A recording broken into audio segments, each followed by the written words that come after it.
এর ভেতরে আরসা, সীমান্তের বাইরের আরাকান আর্মি, চীন ন্যাশনাল ফ্রন্ট সকলকে মিলিয়ে এদের বিভিন্ন স্বার্থ সংশ্লিষ্ট সংঘাতের মধ্যে নিজের ভূমি অটুট রাখতে পারবে, নিজের ভূমি নিরাপদ এবং সন্ত্রাসমুক্ত রাখতে পারবে। যুক্তরাষ্ট্রের প্রশান্ত মহাসাগরীয় অঞ্চলের সামরিক deputy commander Joel V vowel সফর করবার পর থেকেই এটা জানা গিয়েছিল যে সফর করবার প্রধানতম কারণ হচ্ছে মায়ানমারে আরাকান আর্মিকে বাংলাদেশ সেনাবাহিনী কী ধরনের সহায়তা দিতে পারে সে বিষয়ে একটা সিদ্ধান্তে পৌঁছানো।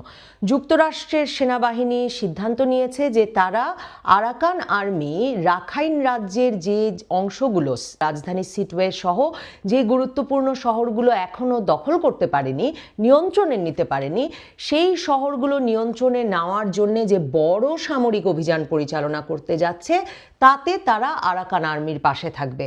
এই সিদ্ধান্তের পরে অত্যন্ত গুরুত্বপূর্ণ হয়ে ওঠে আরাকান আর্মির সরবরাহ লাইন কিভাবে ঠিক রাখা হবে, সামরিক এবং বেসামরিক উভয় ধরনের পণ্যের, সেটা ঠিক করা।